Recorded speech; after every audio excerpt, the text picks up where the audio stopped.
नमस्कार, मैं हूं संजय कुमार। जैसे कि आपको पता है कि लगातार हम जो है आंगनबाड़ी के ऊपर आवाज़ उठा रहे हैं। वही नहीं, आपको बताना चाहेंगे जितनी सारी करप्शन होता है वो सब हम आपके बीच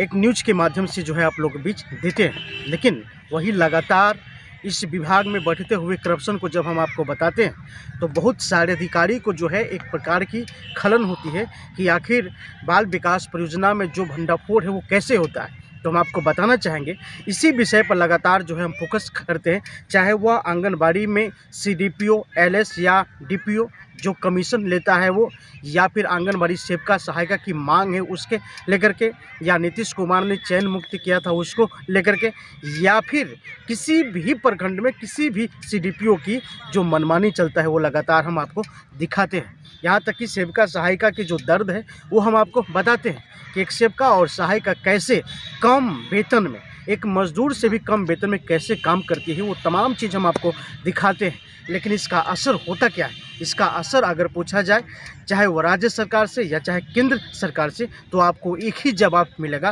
कि ये लोग जो है वर्कर हैं। आखिर किस प्रकार के वर्कर को आप काम कराना चाहते हैं? मतलब कितना कम वर्क पैसे में, आखिर कितना कम पैसे में आपको वर्कर मिलेगा, ये ज़रा सोच करके देख लीजिए। लेकिन लगातार हम आपको बताने की कोशिश करें कि अगर आंगनबाड़ी सेविका और सहायिका अगर इस समय अपने अवसर को अगर छोड़ देता है, अगर इस पर ध्यान अगर नहीं देता है, तो समझ लीजिए कि लगातार जो है 2024 और 25 का जो चुनाव है, लोकसभा और विधानसभा का जो चुनाव है, इसके अवसर में अगर आंगनबाड़ी सेविका और सहायिका अगर छोड़ देती है सरकार के ऊपर अपनी मनमानी करने के लिए, तो ना तो कभी उनको सरकारी कर्मचारी घोषित किया जाएगा और नहीं कभी उन्हें रेट बढ़ाया जाएगा या फिर सैलरी मानदेय बढ़ाया जाएगा। लेकिन सिर्फ एक ही कारण है, वह चाहे नीतीश कुमार हो या चाहे देश की केंद्र सरकार, चाहे अदर प्रदेश की सरकार हो।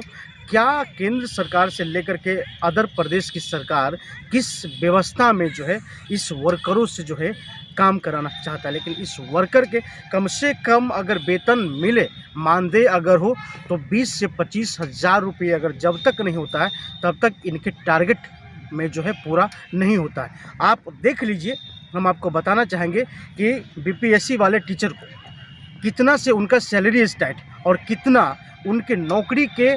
वैल्यू है। आखिर कब तक सरकार इस आंगनबाड़ी सेविका सहायिका के विषय पर ध्यान नहीं देगा, ये सबसे बड़ी सवाल। लेकिन एक सवाल उससे पहले भी हम आपको बताना चाहेंगे कि अगर आप बिहार में, या अगर आप चाहे उत्तर प्रदेश में या झारखंड में या राजस्थान में या फिर मध्य प्रदेश में, इन सब जगह के सेविका सहायिका ने जिस प्रकार से धरना प्रदर्शन में सरकार को हिला दिया था, सरकार को मजबूर कर दिया था, जब तक उस प्रकार की मांगें अगर केंद्र सरकार के समक्ष अगर नहीं रखेगी, तब तक ये आंगनबाड़ी सेविका और सहायिका की जो मांग है वो कभी पूरा नहीं हो सकता। उसके लेकर के इस यूनियन में लगातार बातें करनी होगी, इस यूनियन के विषय पर आपको रिसर्च करना होगा। लेकिन उससे पहले आपको ये भी बता दें कि बिहार में जो है 27 जनवरी को जो है प्रधानमंत्री जी आ रहे हैं। जैसे बताया जा रहा है, सूत्रों के द्वारा बताया जा रहा है कि 27 जनवरी को जो है प्रधानमंत्री बेतिया के चंपारण में आ रहे हैं, जहां से उन्होंने लोकसभा की चुनाव लड़ेंगे। लेकिन अगर चुनाव के वक्त अगर लगातार आंगनबाड़ी सेविका और सहायिका अगर फोकस करती है, उनसे मिलने की कोशिश अगर करती है, तो इनका बहुत सारे मामला फिट हो सकता है, बहुत सारे सवालों पर जो है प्रधानमंत्री ध्यान देंगे। लेकिन अगर इसका यूनियन अगर एक संग हो करके प्रधानमंत्री के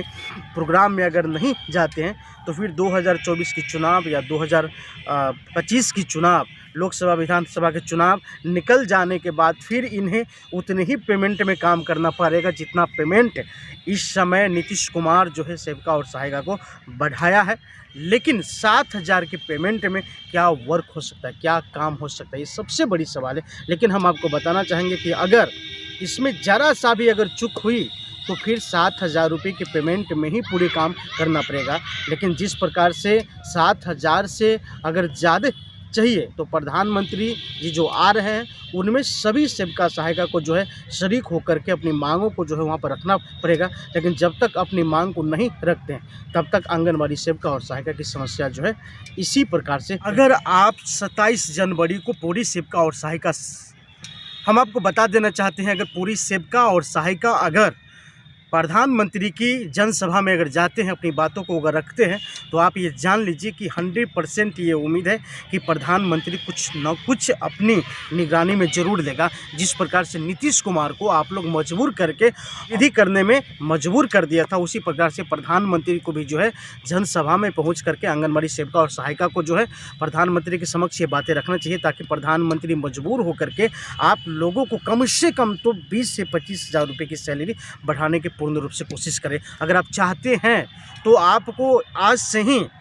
से ही आपको अपने यूनियन में, एसोसिएशन में बात करनी होगी। चाहे आपकी अध्यक्ष हो, चाहे आपकी सचिव हो, इन सभी लोगों से आप बात कीजिए और 27 जनवरी को आप जनसभा में जाकर के प्रधानमंत्री के साथ आप रख सकते हैं। लेकिन कोशिश ये कीजिए कि अपने बैनर तले जाइए और प्रधानमंत्री के समक्ष ये बातों को रखिए, ताकि प्रधानमंत्री को लगे कि हाँ, आंगनबाड़ी सेविका और सहायिका को इतने पेमेंट में काम करने में बहुत सारी दिक्कत होती है, बहुत सारी परेशानी होती है, बहुत सारी कठिनाई होती है। तब जाकर के प्रधानमंत्री सोचेगा 2024 के चुनाव अगर जीतना चाहते हैं प्रधानमंत्री, तो वो सोचेंगे कि नहीं कि मुझे आंगनबाड़ी सेविका और सहायिका की पूरी जो है वेतन बढ़ाना चाहिए, इनके राज्य कर्मचारी घोषित करना चाहिए। इन सब पहलुओं पर आप जो है उनसे बातें कर सकते हैं, उनके